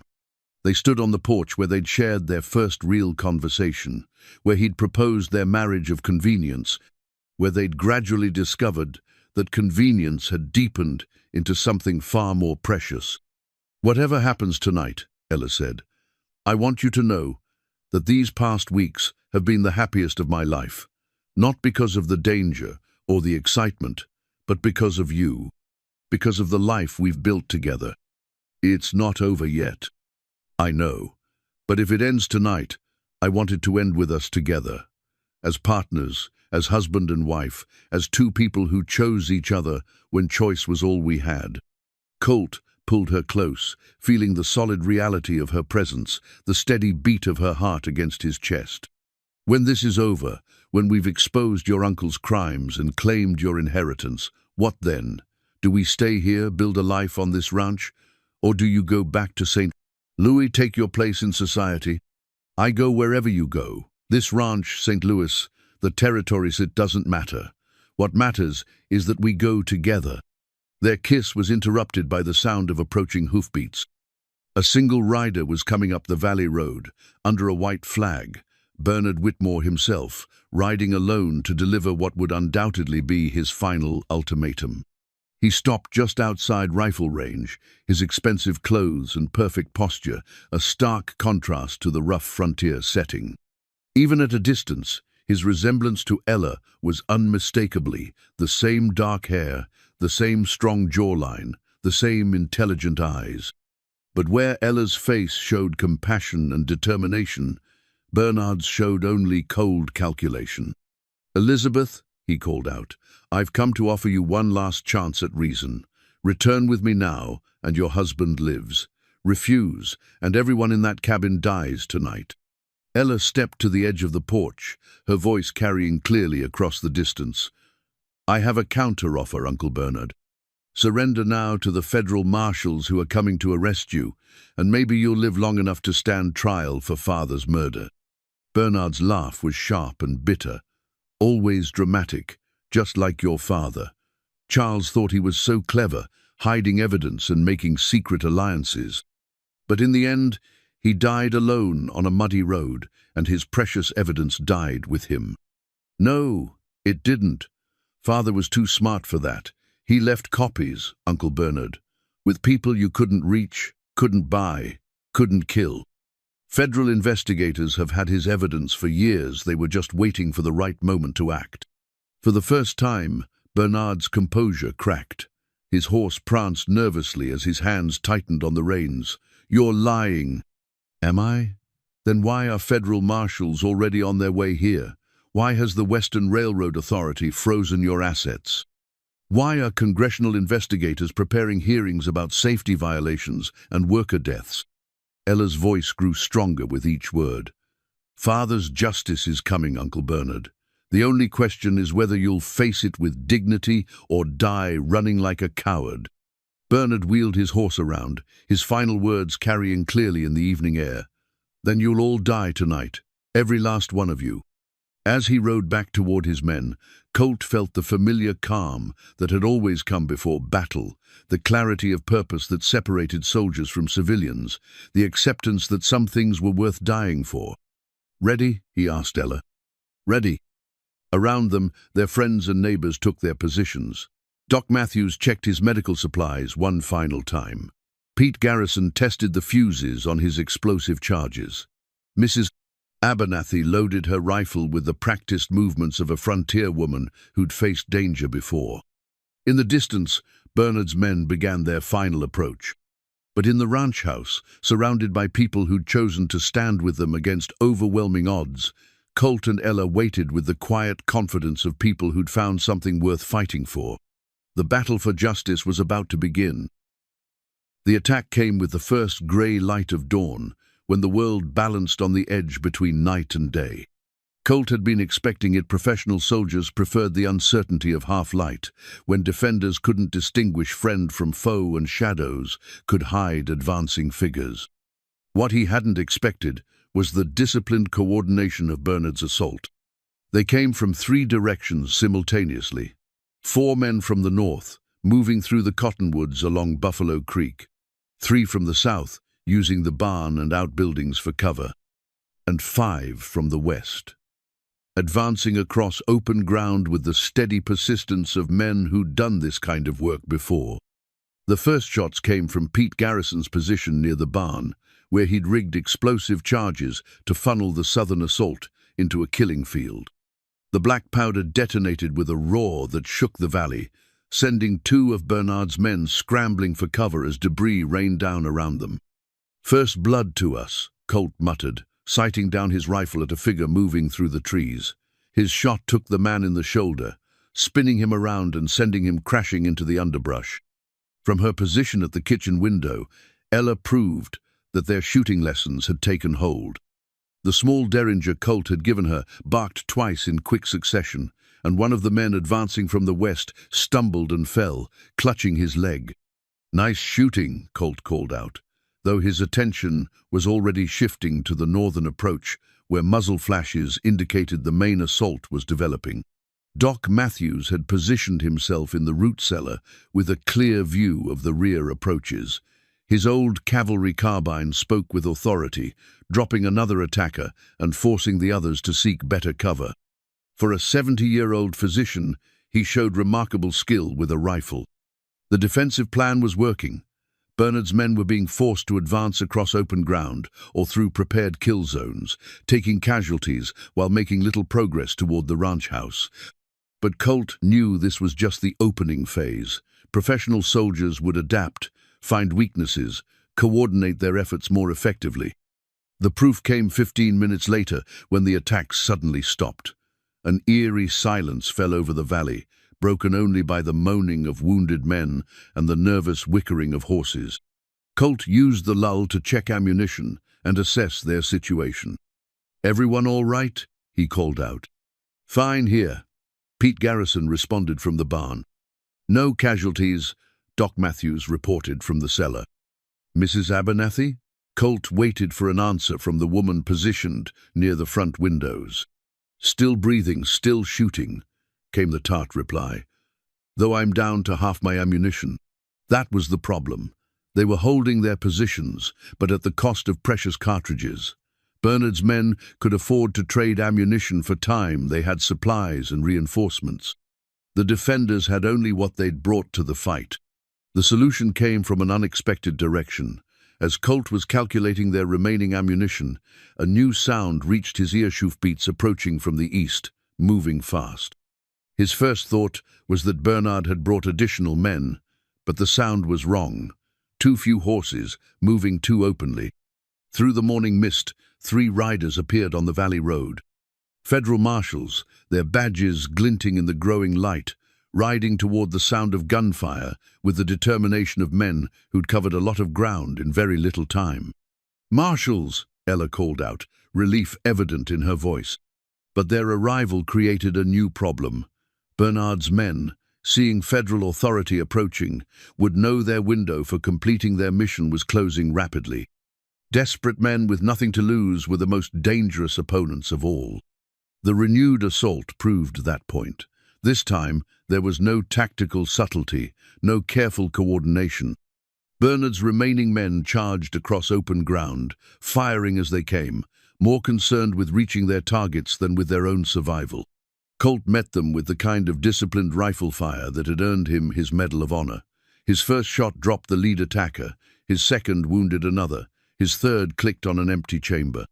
"Reloading!" he called out, grabbing for the ammunition belt. Ella passed him. That was when she proved she'd learned more than marksmanship during their weeks together. As one of Bernard's men broke cover and sprinted toward the cabin, Ella stepped onto the porch with her Derringer in one hand and Colt's spare Colt 45 in the other. The Derringer spoke first, its small caliber bullet taking the charging man in the chest and stopping his advance. But he was still standing, still dangerous, when Ella's second shot from the 45 finished what the Derringer had started. "Jesus, Ella," Colt breathed, watching her calmly reload both weapons. "You said no heroics," she replied. "That wasn't heroics. That was necessity." The arrival of the federal marshals turned the tide decisively. Professional lawmen with federal authority and superior firepower, they caught Bernard's remaining men in a crossfire that ended resistance quickly. Within minutes, the shooting stopped, and an unnatural quiet settled over the valley. But Bernard Whitmore himself was nowhere to be seen. "He's running," one of the marshals reported. "Left his men to die while he headed for the hills." Colt wasn't surprised. Men like Bernard Whitmore were brave enough when they had overwhelming advantages, but they rarely stood their ground when the odds turned against them. The question was whether he'd run far enough to escape justice, or whether this would simply be a temporary retreat. The answer came from Pete Garrison, who'd climbed onto the barn roof for a better view of the surrounding terrain. "Rider coming from the north," he called out. "Single horse, moving fast." Through field glasses, Colt could see Bernard approaching under another white flag, but this time he wasn't coming to negotiate. His expensive clothes were torn and dirty, his perfect posture replaced by the slumped shoulders of a man who'd run out of options. "Elizabeth," he called out when he reached speaking distance. "I want to talk to you. Alone." "You can talk to all of us," Colt replied, his rifle trained on the man who'd tried to kill his wife. "This is family business, between my niece and me." Ella stepped onto the porch, her chin raised in defiance. "You lost the right to call me family when you murdered my father. Say what you came to say." Bernard dismounted slowly, his hands clearly visible to avoid giving the marshals an excuse to shoot. When he spoke, his voice carried the weariness of a man who'd finally reached the end of a long road. "I never meant for it to go this far. Your father, Charles, was supposed to accept the new business arrangements, take his share of the profits, keep quiet about the safety issues. Workers die in dangerous jobs. That's always been true. But he wanted to change everything, expose everything, destroy everything I'd built. So you killed him. I defended my business, my life's work, everything I'd sacrificed to build. Bernard's voice grew stronger, more defiant. Charles would have destroyed the railroad industry with his bleeding heart crusade. Thousands of jobs lost, millions of dollars in investments ruined, all for the sake of workers who knew the risks when they took the jobs. Ella stepped closer, her hand resting on the grip of her pistol. And when I inherited Father's evidence, you decided to kill me too. I tried to control you first. The marriage to Carver would have solved everything, kept you occupied, kept the evidence buried, kept the family wealth intact. But you were too stubborn, too much like your father. So you had me drugged and tied to railroad tracks. How fitting. It would have been quick, cleaner than what happened to Charles. Bernard's composure was cracking, revealing the cold calculation beneath his civilized exterior. But you survived, and now everything's ruined. The federal investigators, the congressional hearings, the frozen assets, all going to come out. One of the federal marshals stepped forward, handcuffs ready. Bernard Whitmore, you're under arrest for murder, conspiracy, fraud, and violations of federal railroad safety regulations. But Bernard wasn't finished. As the marshal approached, his hand moved toward a concealed weapona, small pistol hidden beneath his jacket. Not to escape, Colt realized, but to complete his original mission. If he couldn't save his empire, he could at least silence the witness who'd destroyed it. The derringer in Ella's hand spoke before Bernard could clear leather. Her shot took him in the right shoulder, spinning him around and sending his concealed weapon flying into the dirt. He dropped to his knees, clutching his wounded arm, his face twisted with pain and rage. "You always were too quick for your own good," he gasped. "I learned from the best teachers," Ella replied, her voice steady despite the magnitude of what she'd just done. "Father taught me about justice. Colt taught me about courage. And you, Uncle Bernard, taught me about the price of greed." As the marshals secured Bernard and tended to his wound, Doc Matthews emerged from the root cellar to treat the casualties from both sides. Professional to the end, he made no distinction between friend and foe when it came to medical care. The battle was over. Bernard Whitmore was in custody. His hired killers were dead or captured, and the evidence that would destroy his criminal empire was safely in federal hands. But for Colt and Ella, standing together on the porch of their home, surrounded by friends who'd risked their lives to help them, the real victory wasn't about justice or revenge or inherited wealth. The real victory was that they'd faced the worst together and emerged stronger for it. The gold pocket watch lay in the dirt beside Bernard Whitmore's motionless body, its face cracked from the impact of his fall. Colt knelt beside the man who'd terrorized his wife and threatened their life together, checking for signs of life despite knowing what he'd find. The bullet from Ella's derringer had found its mark with deadly precision, not in the shoulder as she'd intended, but center mass, where Bernard's desperate lunge toward his hidden weapon had carried him directly into the path of her shot. "He's dead," Doc Matthews confirmed, emerging from his examination with the grim efficiency of a man who'd pronounced death too many times to feel surprise at finding it again. Ella stood motionless on the porch, the smoking derringer still clutched in her hand, her face pale but resolute. She'd killed a man her own uncle. Whatever his crimes, and the reality of that act was settling over her like a cold weight. "I didn't mean," she began, then stopped.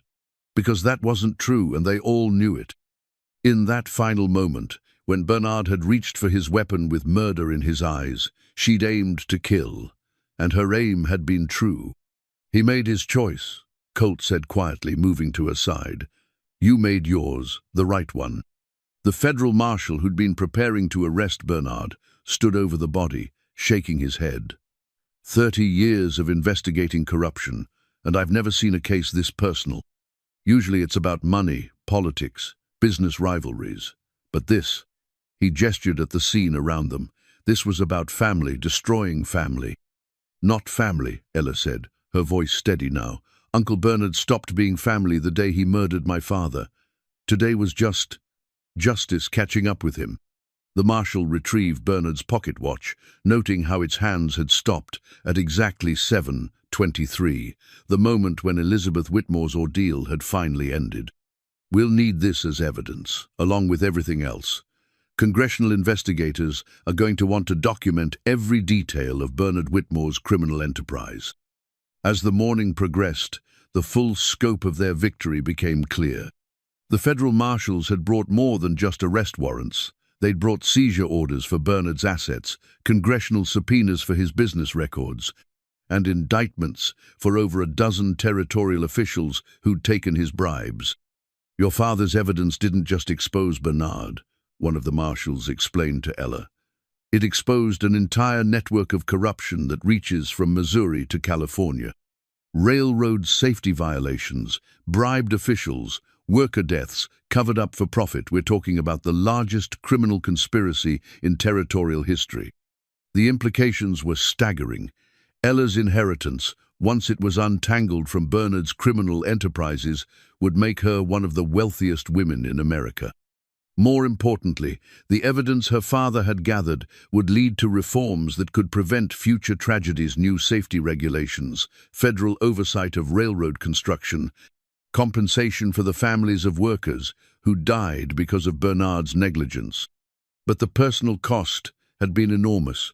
As they surveyed the aftermath of the battle, the wounded men, the damaged property, the lingering smell of gunpowder and fear, Colt couldn't help but wonder if any inheritance was worth what they'd endured to claim it. "Regrets?" he asked Ella as they watched Doc Matthews tend to one of Bernard's wounded men. "About Uncle Bernard, no. About the others?" She gestured toward the casualties. "Some. They were hired guns, but they were also men with families, men who might have made different choices if they'd had better options." It was a mature response, the kind of moral complexity that came from facing real violence rather than romanticizing it. Ella had killed when killing was necessary, but she wouldn't celebrate death or pretend that justice came without cost. The cleanup took most of the day. Bodies had to be removed, statements taken, evidence catalogued. The federal marshals were thorough, professional, determined to build a case so comprehensive that no appeals court could overturn their convictions. But the most important discovery came when they searched Bernard's personal effects. Hidden in his jacket, along with the pocket watch and concealed pistol, was a leather portfolio containing documents that completed the picture of his criminal enterprise. Letters, Ella realized, reading through pages of correspondence, between Uncle Bernard and Thomas Carver, the man I was supposed to marry. They weren't just planning a wedding, they were planning to split control of Father's railroad investments. Colt read over her shoulder, his anger growing with each revelation. Carver was going to help Bernard cover up the evidence of safety violations. In exchange, he'd get controlling interest in 3 major railroad lines and, he paused, his jaw clenching, "and exclusive rights to your inheritance if anything happened to you after the marriage." "They were planning to kill me anyway," Ella said quietly. "The marriage was just a way to make it legal. Once I signed over my inheritance rights, I would have suffered some convenient accident, and Carver would have inherited everything as my grieving widower." The evidence painted a picture of calculated evil that went beyond simple greed. Bernard and Carver hadn't just wanted to steal Ella's inheritance, they'd wanted to eliminate any possibility that Charles Whitmore's evidence could surface in the future. Her death would have ended the bloodline, buried the truth, and allowed their criminal enterprises to continue indefinitely. "How long?" one of the marshals asked. "How long had they been planning this?" Ella studied the dates on the letters, her expression growing more troubled with each page. "Since before Father died. Look at this.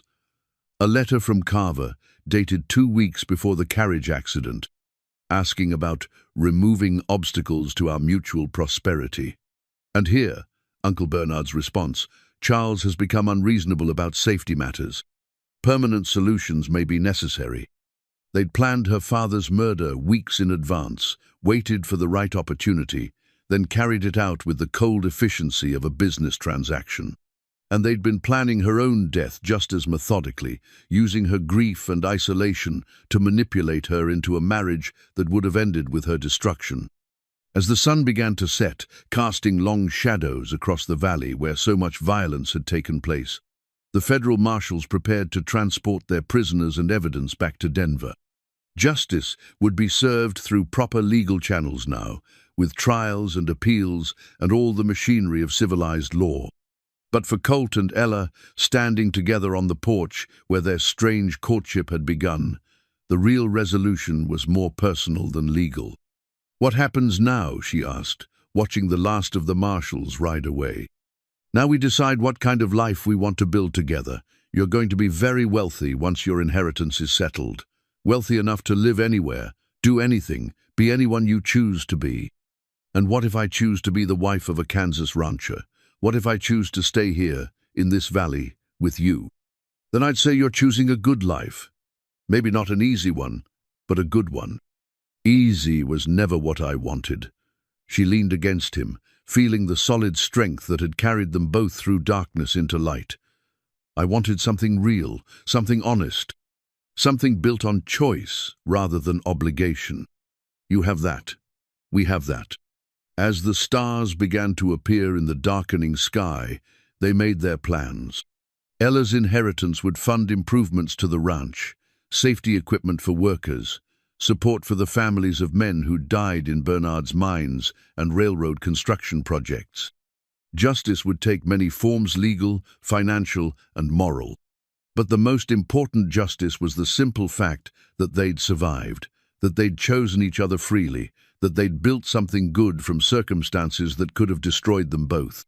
The pocket watch that had marked Bernard Whitmore's death would become evidence in congressional hearings that would reshape the railroad industry. The reforms that followed would save countless lives, prevent countless tragedies, ensure that Charles Whitmore's sacrifice hadn't been in vain. And in a small valley in Kansas Territory, two people who'd found each other in the most unlikely circumstances settled down to build the kind of life that proved love could triumph over greed, courage over fear, and hope over despair. The war was over. The peace they'd fought for had begun. 6 months later, the valley looked much the same as it had on that autumn evening when Colt first discovered Ella bound to the railroad tracks. Buffalo Creek still meandered through cottonwoods and wild grass, the hills still rolled away toward distant horizons, and the wind still carried the scent of approaching seasons. But everything had changed, in ways both subtle and profound. The ranch house had been expanded, not with ostentation, but with practical improvements that spoke of prosperity earned rather than inherited. A new barn housed better horses and more cattle. Fences ran straight and true, repaired with materials that would last decades rather than seasons. The vegetable garden had tripled in size, tended by hands that had learned to find peace in simple labor. Most telling of all were the new wedding ring, simple gold bands that had replaced the hastily purchased symbols of their marriage of convenience. These rings had been chosen together, purchased with money that belonged to both of them, exchanged in a ceremony that celebrated love rather than necessity. "Do you, Colton James Merrick, take Elizabeth Rose Whitmore to be your wife, to have and to hold, in sickness and in health, for richer or poorer, for as long as you both shall live?" "I do." "And do you, Elizabeth Rose Whitmore, take Colton James Merrick to be your husband, to have and to hold, in sickness and in health, for richer or poorer, for as long as you both shall live?" "I do." The second wedding had taken place in Millbrook's small church, witnessed by the entire town and presided over by Reverend Phillips, who'd remarked that he'd never seen two people more clearly meant for each other. Doc Matthews had served as best man, Pete Garrison had given away the bride, and Mrs. Abernathy had wept openly at the beauty of two souls finding their proper place in the world.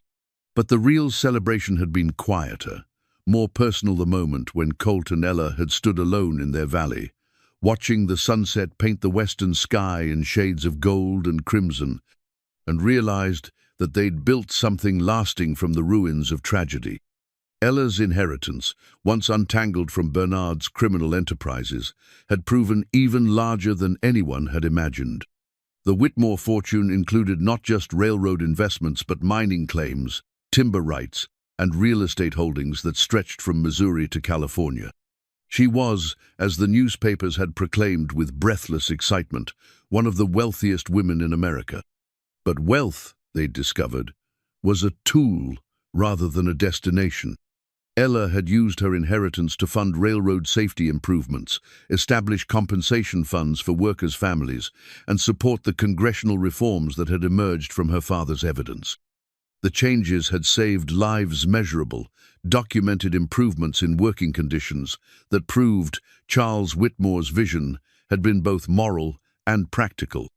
"Sometimes I dream about him," Ella had confided to Colt one evening as they sat on their porch, watching stars emerge in the darkening sky. "Father, I mean. He's standing beside that compass in his study, pointing toward the mountains, telling me that eagles know how to find their way home." What do you think he meant? "I think he meant that some treasures aren't hidden in caves or safety deposit boxes. Some treasures are found when you stop running from your past and start building your future." The federal trials had been a sensation, covered by newspapers from New York to San Francisco. Bernard Whitmore's criminal enterprise had proved even more extensive than investigators had suspected, involving hundreds of safety violations, dozens of preventable deaths, and corruption that reached into territorial legislatures and federal agencies. Thomas Carver, the man Ella had been forced to marry, had been convicted of conspiracy and sentenced to 20 years in federal prison. Corrupt officials who'd taken Bernard's bribes had been removed from office and prosecuted. The entire system of railroad regulation had been overhauled, with new safety requirements and federal oversight that would prevent future tragedies. Justice had been served, but it had come at a cost. The trials had required Ella to testify about her father's death, her own near murder, and the weeks of terror that had followed. She'd faced down defense attorneys who'd tried to paint her as a hysterical woman seeking revenge, prosecutors who'd wanted to use her story for political advantage, and reporters who'd sought to sensationalize her ordeal for public consumption. Through it all, Colt had been beside her in courtrooms and hotel lobbies, on witness stands, and in private moments when the weight of public attention became too much to bear. He'd learned to wear formal clothes for congressional hearings, to speak with reporters who wanted to turn their love story into newspaper copy, to navigate a world of wealth and influence that felt as foreign as the moon. But he'd also learned that love was portable, that the essential connection between two people could survive any external pressure. Whether they were testifying before Congress or mending fences in their valley, they were partners equal, committed, and unshakable in their devotion to each other. The most profound change had been in Ella herself. The frightened woman Colt had cut free from those railroad tracks had been replaced by someone stronger, more confident, more certain of her place in the world. She'd kept the Merrick name despite reclaiming her fortune, choosing to honor the man who'd saved her life rather than the family that had tried to destroy it. "I was Elizabeth Whitmore for 22 years, she'd explained to a persistent reporter. "But I became myself when I became Elizabeth Merrick. That's the name I'll carry for the rest of my life." The inheritance had brought unexpected responsibilities. Ella now owned controlling interests in 3 major railroad lines, which meant her decisions affected thousands of workers and millions of passengers. She'd used that influence to implement the safety reforms her father had died trying to achieve, proving that moral leadership and business success weren't mutually exclusive. But their greatest joy had come from simpler accomplishments. Colt had taught Ella to read the weather in cloud formations and wind patterns, to judge the health of cattle by their movement and behavior, to find satisfaction in work that connected them directly to the land they loved. Ella had taught Colt to appreciate music and literature, to see beauty in art and architecture, to understand that education was a lifelong journey rather than a childhood burden. Most importantly, they'd learned to trust each other completely, with secrets and fears, with hopes and dreams, with a kind of vulnerability that came only from absolute certainty that their love would never be used against them. The evening ritual had become sacred to them both. As the sun set behind the Western Hills, they would sit together on their porch, sharing the day's experiences and planning tomorrow's work. Sometimes they talked about practical matters: which fields to plant, which cattle to sell, which improvements the ranch needed. Sometimes they talked about larger issues: the progress of railroad reform, the letters they received from grateful workers' families, the slow but steady advance of justice in a world that often seemed indifferent to suffering. But most often they simply sat in comfortable silence, watching the light fade from the sky and feeling the deep contentment that came from knowing they were exactly where they belonged. "Do you ever wonder what would have happened if I hadn't been riding that particular road on that particular evening?" Colt asked one night, 6 months to the day after their first meeting. "No," Ella replied, her hand finding his in the darkness. "Because I don't believe in coincidence anymore. I believe in providence, in the idea that some meetings are meant to happen. Father's compass didn't just point toward hidden treasure, it pointed toward you, toward us, toward the life we were meant to build together." As if summoned by her words, the sound of a train whistle echoed across the valley. The evening freight, carrying passengers and cargo along tracks that were now safer because of the reforms her father's evidence had inspired. It was a sound that once would have filled them both with dread, a reminder of violence and terror. Now it was simply part of the landscape, no more threatening than the wind in the trees or the call of night birds. They'd reclaimed the railroad tracks as surely as they'd reclaimed their lives. The place where Ella had nearly died had become the foundation for everything they'd built. Together, love, justice, hope, and the unshakable conviction that some things were worth fighting for. In the distance, an eagle called out as it returned to its nest in the rocky crags where Charles Whitmore had hidden his evidence. Ella smiled at the sound, remembering her father's words about eagles knowing how to find their way home. She was home now. They were home. And the treasure they'd found together was worth more than all the gold in California, more than all the land grants in the territories, more than all the railroad fortunes that men killed and died to possess. They'd found each other, and that, in the end, was the only treasure that truly mattered. A woman who's used to better things, silk dresses and crystal chandeliers and servants to tend her every need.